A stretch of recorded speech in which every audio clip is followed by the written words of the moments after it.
Bienvenue à cette exploration des sources bibliques. Aujourd'hui, on plonge dans des textes assez fascinants qui décrivent le trône de Dieu. Oui, et les créatures autour, l'arche de l'Alliance. Exactement. Comment tout ça se fait écho entre le ciel et la terre. On va regarder Daniel, Ézéchiel, l'Apocalypse, les psaumes, même le Lévitique. Mhm, Le but, c'est vraiment de décrypter un peu ces visions pour comprendre l'autorité divine, sa présence, sur quoi elle repose. c'est ça, Alors attention, c'est parfois dense, mais on va essayer de rendre ça clair et intéressant. tout à fait. Et ces textes utilisent un langage symbolique très très riche pour parler de choses qui nous dépassent un peu.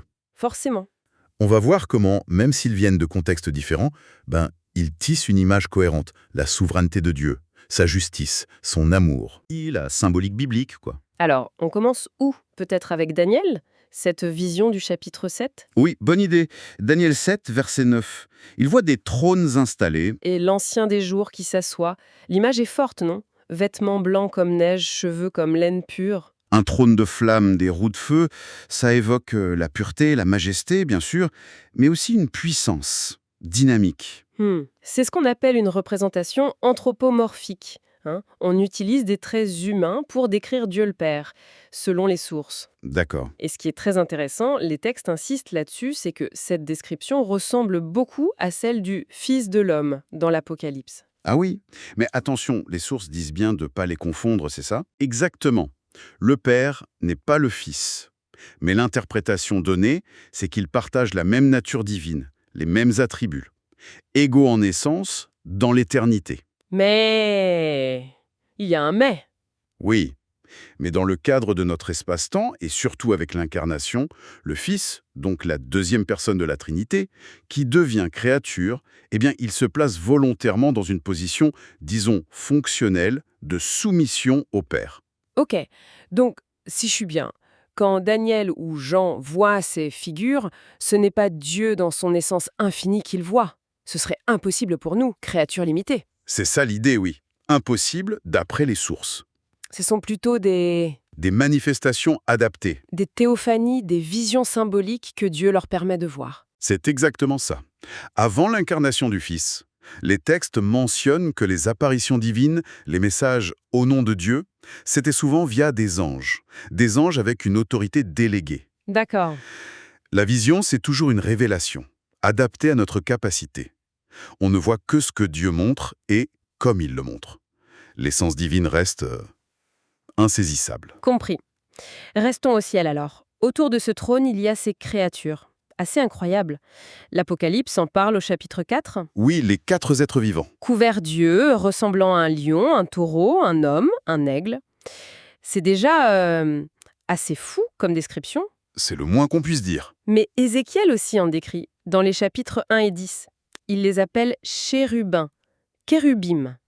Sauf que les détails diffèrent un peu. Oui, c'est des échéquiels en 4 fesses, 4 ailes, ceux de Jean en ont 6. Comment on explique ça? Alors, les sources proposent plusieurs pistes. Peut-être que Jean et Ézéchiel voient les mêmes êtres, mais sous des angles différents, Mhm, ou à des moments différents. mhm. Une autre idée, c'est que ceux de Jean seraient peut-être des séraphins, une autre catégorie d'anges. Ah d'accord. Ézéchiel lui-même, au chapitre 10, y précise les faces. Chérubins, souvent liés au taureau, homme, lion, aigle. Leur rôle principal, c'est l'adoration, jour et nuit. Saint, Saint, Saint est le Seigneur Dieu Tout-Puissant. Ils ne s'arrêtent jamais. Jamais. Et il semble aussi lié au trône lui-même. Ils le portent, le soutiennent.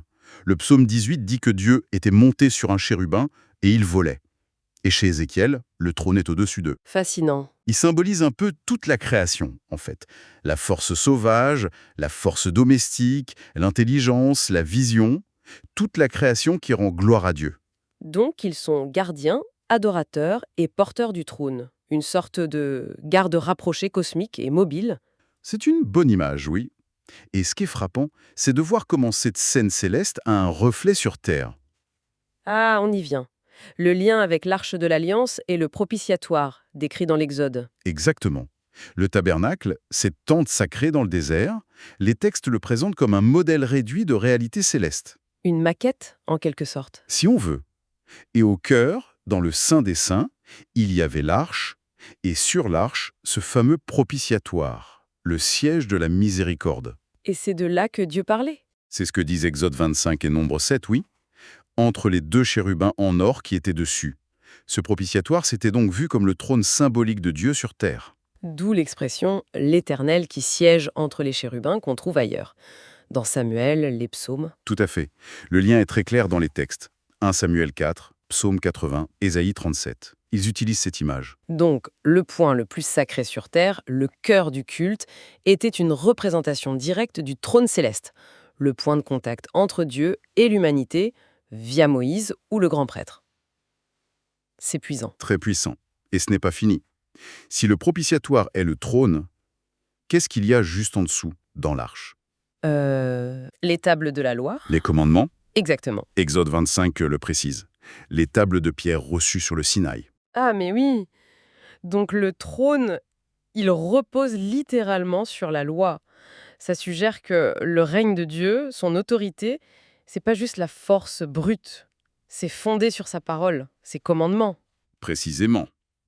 Et les psaumes le confirment magnifiquement. Psaume 89. La justice et l'équité sont la base de ton trône. La bonté et la vérité se tiennent devant ta face. Justice, équité, bonté, vérité. Et le psaume 97 ajoute, la justice et le droit sont le fondement de son trône. Donc l'autorité divine, telle qu'elle est décrite ici, elle n'est pas arbitraire. Elle a des fondations solides. Sa loi, qui pour les chrétiens se résume dans l'amour, la justice, la droiture, la bonté fidèle, la vérité. C'est la base de son gouvernement de l'univers. C'est exactement ça, le socle de son royaume. Mais alors, ça soulève une question. Si ce trône est si saint, si juste, comment on s'en approche? Même de sa copie terrestre, le propitiatoire. Le Lévitique, chapitre 16, a l'air de dire que c'est dangereux. Oui, très dangereux. Dieu avertit Aaron, le premier grand prêtre, « Attention, n'entre pas n'importe quand, n'importe comment, devant le propitiatoire, sinon c'est la mort. La mort. Mais c'est le siège de la miséricorde. Pourquoi c'est mortel? » La réponse des textes est claire, à cause du péché. L'être humain pécheur ne peut pas se tenir devant la sainteté absolue de Dieu. La rencontre est fatale. Elle entraîne le jugement. C'est pour ça qu'il fallait un rituel si compliqué, une fois par an, le jour du grand pardon? Exactement, Yom Kippour. Un rituel incroyablement précis. Et un élément clé, c'était l'encens. Le grand prêtre devait brûler de l'encens sur des charbons ardents. Oui. Pris sur l'autel des holocaustes. L'autel qui était dehors, à l'entrée du tabernacle. C'est Lévitique 16 qui le dit. Ah, l'autel des sacrifices? C'est celui où on brûlait les animaux. C'est de là que venait le feu pour l'encens. C'est ça. Et cet autel extérieur, selon l'interprétation des sources, il symbolise le lieu du jugement divin sur le péché, parfois lié au shéol, au lac de feu, dans l'eschatologie. Le feu qui consume, c'est le jugement. La mort de l'animal, c'est la conséquence du péché. D'accord. Donc, le moyen même de s'approcher du trône de miséricorde, l'encens, est allumé par le feu du jugement. C'est un symbole très fort. Je vois. Et l'encens lui-même, alors? La fumée qui monte, qui remplit le Saint des Saints, qui voile le propitiatoire. D'abord, les prières qui montent vers Dieu. On retrouve ça dans l'Apocalypse, les prières des saints, des martyrs qui demandent justice. Mais plus profondément, elles représentent l'expiation, la couverture offerte par le sacrifice qui permet de se tenir devant Dieu sans être détruit. Le nuage protège, en quelque sorte. Voilà, il masque la pleine gloire. Il permet aux représentants de l'humanité pécheresse d'entrer sans être consumés. Et c'est là, bien sûr, que les sources font le lien avec le sacrifice ultime. Celui de Jésus-Christ, le Fils incarné. Exactement. Il est présenté comme le vrai temple et aussi le sacrifice parfait. Celui qui prend sur lui ce feu du jugement de l'autel extérieur. Et par son sacrifice, ce feu du jugement devient autre chose. Il devient un feu de salut, un feu purificateur pour ceux qui croient en lui, selon cette théologie. Et on boucle la boucle avec le Fils, l'ancien des jours, le Fils de l'homme. Les textes expliquent qu'en devenant créature, comme Adam, il entre dans notre espace-temps.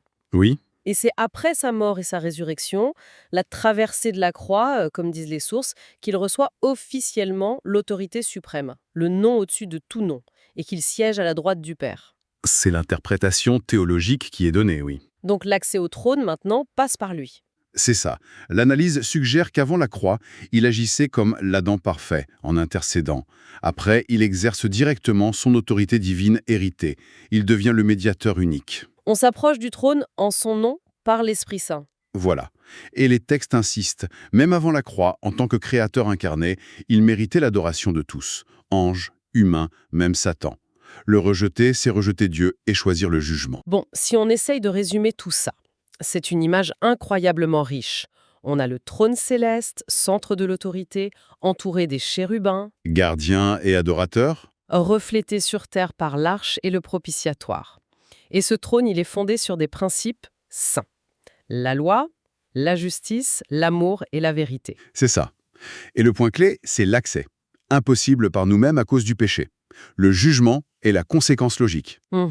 L'accès n'est possible que par l'expiation, symbolisé par les rituels anciens, mais accompli, selon ces textes, par le sacrifice du Fils. Ce qui pose une alternative fondamentale au fond. Oui, soit la rébellion contre cette autorité juste et aimante, et donc le jugement, soit l'acceptation de l'amour sacrificiel offert qui ouvre à la communion. Et ça laisse peut-être une dernière question pour nous. Si l'univers est vraiment régi par ce trône fondé sur la justice et l'amour, quelles sont les conséquences réelles de nos propres choix, de nos allégeances? Bonne question. Les sources suggèrent qu'au final, on s'aligne, soit avec ce principe de vie, d'ordre, d'amour, soit avec le principe de rébellion et sa conséquence, le jugement. Une trajectoire à long terme, oui. De quoi réfléchir à la portée de nos actions, de ce en quoi on croit, au quotidien. Merci d'avoir suivi cette analyse assez dense avec nous.